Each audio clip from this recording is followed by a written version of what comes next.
What's up, class, and welcome back to another lesson in the No Mod Shop class here on the Skooled Zone. There were some really exciting comments in the settlement contest video last week. You guys seem really stoked about it, and that makes me happy. You also had a lot of questions. Now, I answered some in the comments, but I also added a big FAQ post in the student lounge, aka the community tab, because I do believe that gets sent out to all your feeds. In case your question didn't get answered in the comments, just check out the student lounge for that post at the top and make sure you click on the little read more link to expand it. The URL is easy, afterschooledclub.com. So while the contest is underway, I'll be continuing on with the double black diamond lessons. In today's video, I'm going to show you how to create that cool looking smoking barbecue grill that you may remember from my Vault 42 build. And we're going to do that at my Overland station build, so I can also show you how the junk fence turned out and some other things that are progressing over there. But before we get to all that, it's time for a peek at this month's Wall of Fame. As you guys know, I feature the names of my supporters on Patreon once a month on this here Wall of Fame. And here are my fantastic Patreons this month.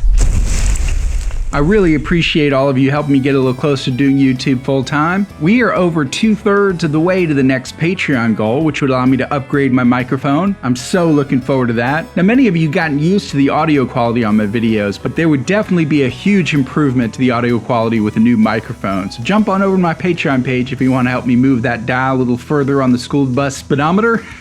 And speaking of the school bus, hop on board and I'll meet you over at Overland Station.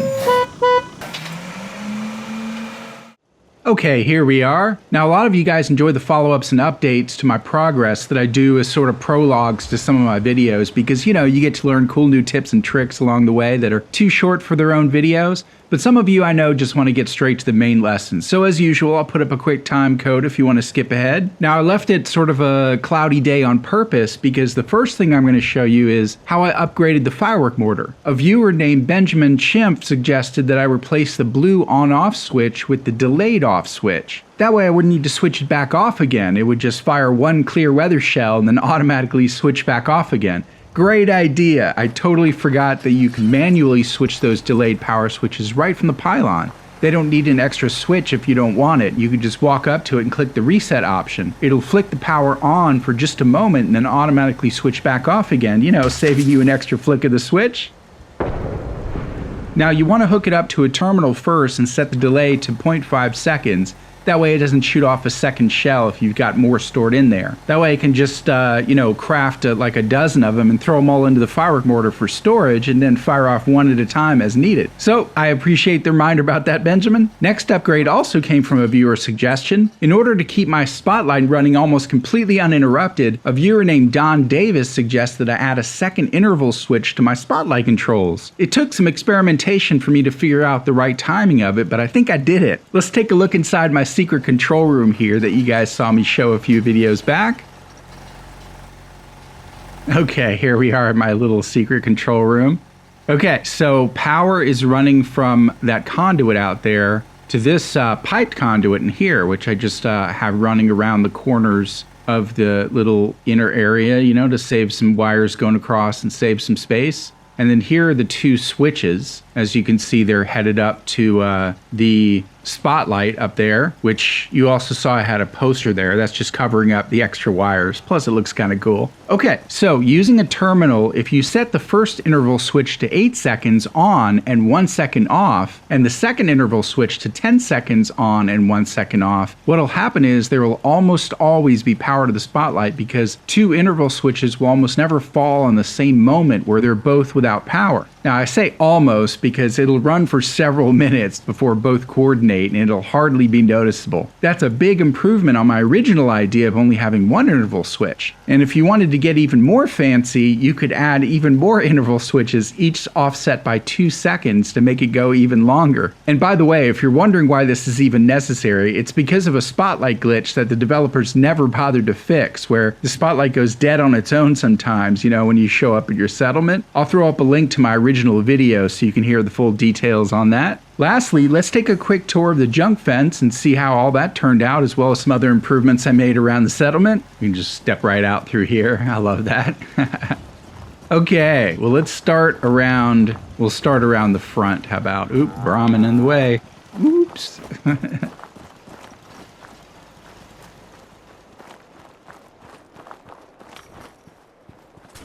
Okay, well, let's take a look around the perimeter real quick so you can see how the junk fence turned out first. Then we'll go back inside. As you can see, it's all perfectly seamless there. Gosh, that worked out really well.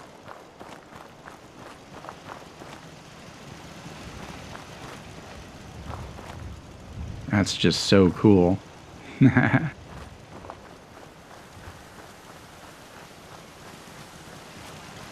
Got my little turret sticking out of the windows there.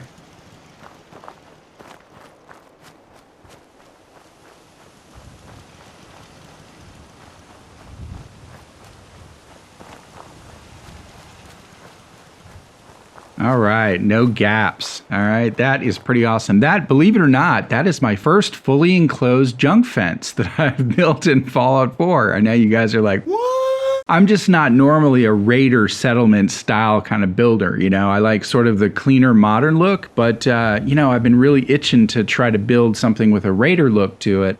I just needed to let those grunge element creative juices to flow, you know? So this will be my first real raider settlement. All my other settlements are kind of have that more modern, clean look, you know? So I think this will actually turn out pretty exciting, you know? The raider look is not my natural style here, so we'll see how it turns out. But I think it's going so far so good. I love this. All right. So we're here at Overland Station. All right. It's normally a railroad station, as you can tell by the track. So I thought we'd put the school bus in here. All right. How cool is that? This looks much cooler at night. You know, you can see the letters lit up there.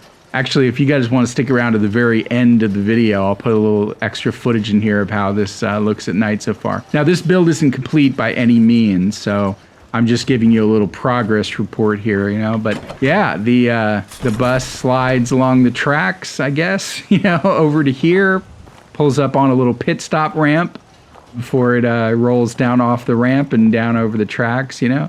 I mean, we're missing tires here, so I imagine the wheels are probably running along the tracks, you know, some kind of cool invention that the Raiders put together using this old school bus.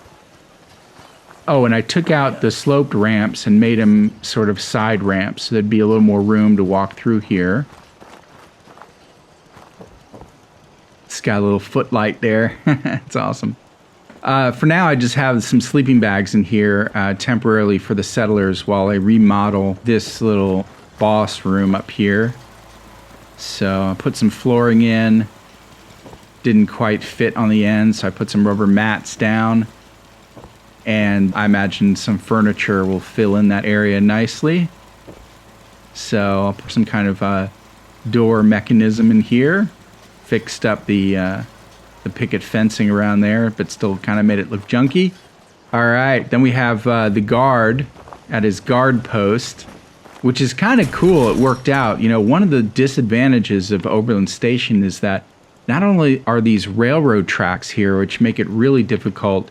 You know, normally I use stairs and rugs to put in junk fences, but I had to use the pillars instead because, you know, the stairs extend out too far, which is really good normally for giving you a good perspective. And also it allows you to sink them in the ground. But with the tracks in the way, I had to resort to the pillars, so which worked perfectly fine as well. Okay, so what I was saying is that the slopes, I mean, check this out here. So the stairs to the guard post worked perfectly along the slope here if you sink it into the ground. And I couldn't quite get the stairs to work right. You know, we have 2 steps up here if you want to, you know, peek over or whatever. I might do something with that area as well. But yeah, I couldn't get some more stairs to fit. So I just glitched in a guard post and it worked out really nice. You know, he's kind of on ground level, checks people in and out as they come and go. And he's got some shells. You have a dangerous look about you. All right, people. Hope you ain't here for me. Yeah, I got a dangerous look. I'm the Raider overboss in this settlement. But yeah, I removed all the plants, all the ugly tomato plants, and replaced the food with mute fruit trees. There were these big, tall bushes, these ugly bushes that I couldn't scrap. So what I did was just cluster some fruit trees right around that area as well as this area. It looked like she was about to start picking. But yeah, so that kind of covers up some of those ugly dead trees and weeds and stuff. Oh, cool. She's about to start What is she doing? Hoeing? Okay. Moving on. Oh, and, you know, they have a little outhouse here. As a matter of fact, check this out. I'll put some footage I recorded earlier where they just love this outhouse. All right, check it out. That is just too funny. I know it's probably because I haven't given them any place else to sit around here, but it was just too funny not to show you guys. And then just, you know, I put up some turrets wherever there was, you know, some places that looked like it might be good to put turrets up.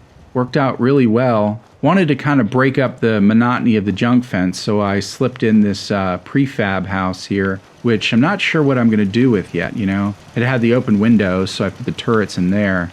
Right now I just have a scavenging station, which is kind of cool because she's going to start working on it right now. Check it out. It's awesome. Looks like she's kind of repairing the outside of the house there. But yeah, I haven't figured out what I'm going to do with this area yet. I might turn it into a storage shed, you know, or maybe make it a dog house. Pick up a couple of Rottweilers from Erickson or something, you know, we'll see. But yeah, just wanted to kind of give you guys the update. And as you probably saw over here, we have the smoking barbecue grill. All right, now I wanted to put it up there in case I can't recreate it perfectly on camera because of Murphy's Law. But yeah, that's what we're hoping it's going to look like. It looks really cool. Wanted to put it near this cooking station because there is a burnt out campfire right in that spot that I couldn't scrap. So I decided to go ahead and turn it into an active campfire. And in addition, put the cooking station on top of it. So it actually looks like a functional cooking station, you know what I mean? So that took a lot of rug and pillar glitching, but it worked out well. So they'll have the cooking station here and the barbecue grill here. Also taking out all those tomato plants gave me a nice open space to continue building here. So let's get on to some backyard grilling. All right, so what I'm gonna do is, I've got this saved, so I'm just gonna dismantle this whole thing and we'll rebuild it. All right, so first I'm gonna take the grill. We'll set that right here. Dispenser. Set that right there. And the flamethrower. Yeah, we'll go ahead and repair it. That way I can select it again.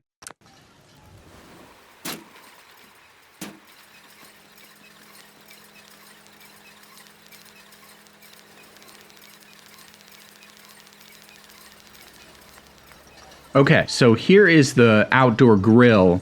Looks like this one comes from Far Harbor. This one is a little more appropriate for what we're going to be doing instead of the original vanilla grill. All right, but let's keep going and see if we can find the dispenser. Okay, it might be under furniture, miscellaneous. Let me check. Sometimes there is no rhyme or reason to where they put them. There we go. Okay, so we're going to use a dispenser and basically just turn it around. So that's where that comes from. And it also looks like that comes from the Vault-Tec DLC. So you'll need Vault-Tec and Far Harbor to make this work, all right? So what we're going to do is we're going to put all these things on a couple of rugs just to make it easier to move them around. As a matter of fact, I didn't try this in the test, but I'm just going to set down a master rug right here and see if we can move the whole thing later on. That'll make it a little easier. Okay, so first things first.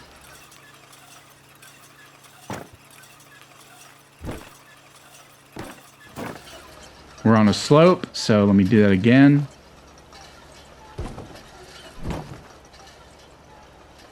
See that jump point right there? Bing. Okay, so I'm going to slide the dispenser into place right about there. Get out another rug. Put it on an incline so we can see the jump point a little easier, and take the grill, pop that into place, right? Oh, for the grill, we're going to do it sideways. Like that. So they don't interfere with each other too much. Let's try this again. There we go. You know what? I think I did it in reverse. Okay, so let's take the grill, put it right there. Okay. Then take the dispenser. Out of my way, settler. Okay. So, yeah, that's what I did. So you put the grill in first, then you can line up the dispenser a little easier. So what we want is, see that front rim there? We want that not to be seen. So as soon as I line it up, I'm going to pull it forward just a bit. Just until you can't see that rim anymore. And then what you can do is just walk up and just double check that they're even. And they look even to me. Although it might be slightly angled strangely. Okay. 12 seconds later. I think we got it. Yep, that looks just about right. Okay. Now, what we can do is, what I'm going to do is I'm going to quick save here because I can't remember the order of taking them out. I think it's this one first and then this one. But if it turns out to be this one first, I'll just reload, okay? So it should just drop right into place. All right, so let's give it a try. Nope, let me reload. Okay, let's give it a try with the dispenser rug first then.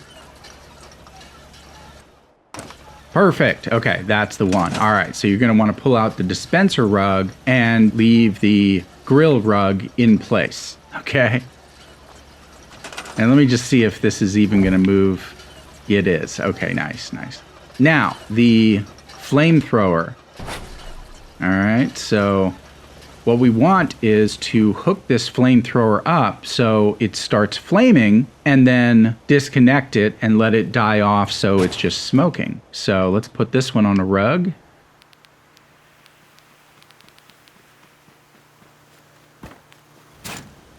Okay, you see that little jump point there? Now I can move this around. Perfect. Oh, and watch this. This will be kind of cool. All right, so what I'm going to have to do is wire glitch the conduit to the flamethrower.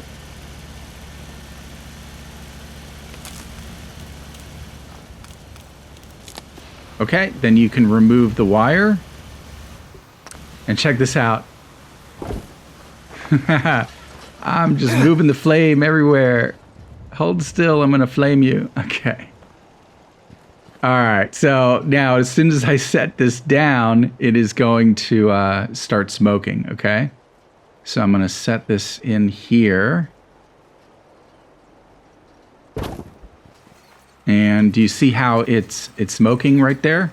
Okay, so what we're going to do is we're going to use this rug right here with the pillar glitch, all right? But let's first get our dispenser arrangement. Let me see what happens if I move this. Oh, it moves by itself. Okay, that's pretty cool. Okay, so I didn't even need that master rug. I'm just going to take this off of the rug. Go ahead and get rid of this. Just store it. And by the way, the only reason we need this rug in this particular situation here is because the ground is uneven. If you were doing this indoors, like if you wanted to create an indoor grill or one that's on kind of a flat surface, like an outdoor patio with a flat surface, like I had in my Vault 42 build, it was sort of an outdoor concession stand, you know, then you don't need to use the pillar glitch with the rug. It can just stand up at its regular height on its own. But in this case, we're going to go ahead and sink it into the ground. Probably just use one of these. Okay, and then I'm going to head over here to where I wanted it from before.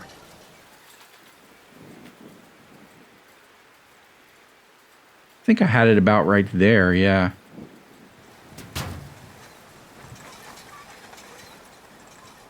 Yeah, it looks right. Now this might select the whole junk fence, but let me see if I can adjust it a little bit. Nope, perfect. Oh, that was that was the leftover rug from before. All right, let me do it from the front here so I can kind of line it up. And you can see how it's kind of on an incline there. So we're just going to sink it down so it looks like it makes sense right there. Okay, cool. All right, so now I can take out this post. Drag this over here. And we'll probably need to do it from this side right here. So let me go ahead and get that a little closer.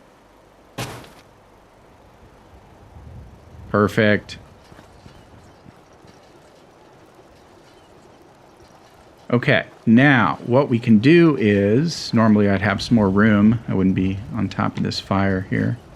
I guess I could stand on it without it hurting me.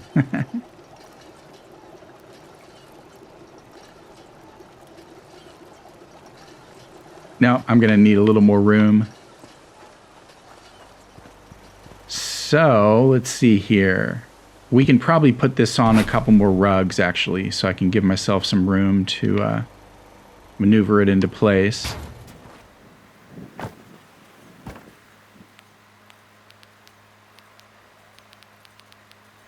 Here, let's do it like this. Okay, that should work.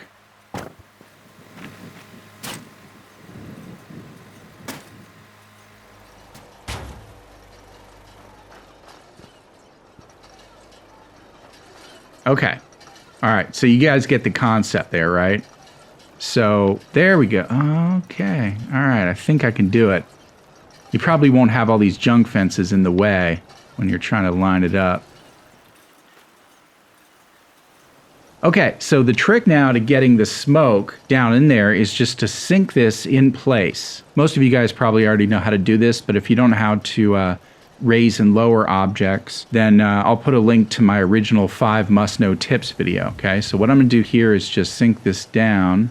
So what you want to do is try to get it so that the nozzles are hidden inside the dispenser. Now, if you want a lot of smoke coming up, then have the nozzles closer to the surface, closer to the top, you know, kind of like where the ash is. If you want a little less smoke, you can sink it down a little farther in, and the smoke will be more dispersed, okay? And then in order to get the smoke even, you're going to want to make the nozzles just barely off-center. So let me see if I can move that a little more off-center. Okay, so see how the smoke is a little centered, more centered now? But it's totally up to you. If you want the smoke coming out of one of the single nodules on top, then you can do that too. Okay, so I'm going to sink mine down to about right there. So we have a good amount of smoke coming up. I'm just going to center it a little more. And I hit red. Okay, that should be good enough. All right, I can go ahead and store this post now. All right, let's take a look. There we go. We have a smoking grill. All right. And it's cool because this looks like it would be a propane tank, like a normal gas-fired grill would normally have one of these things. So it's pretty cool. All right. So now they have a way to cook stew over fire and a way to grill items. As a matter of fact, let's see if I have a few aid items we can drop in there. I brought some things just to decorate it a little bit. So we got an oven mitt, a spatula, and then an aid section. I think I have, a couple of corns. I think I have a steak in here somewhere. Yeah, there we go. And then I think I have another wild corn. Okay, cool. All right, so you can just basically drag these over here and just put them down, you know. Okay, very nice. Got a little extra room there. I have a chicken leg somewhere at one of my settlements. I forgot where it is, but chicken thigh. We'll put that on there for next time. And if you stuck around to the end of the video, it's getting dark. You can kind of check out the school bus sign there. Looks pretty cool. I like how the light, you know, highlights it every once in a while there. Fantastic. All right, my friends. Well, that is how it's done. Hope you found this helpful. I have more tutorials to come and hopefully another one of my Let's Plays. I'm almost done editing that. Those are longer videos, so they always take a little while longer to edit than my tutorials. But anyway, be sure to subscribe if you haven't already and throw a like on this video. And I'll see you soon with another fun and informative lesson. Happy building and class dismissed.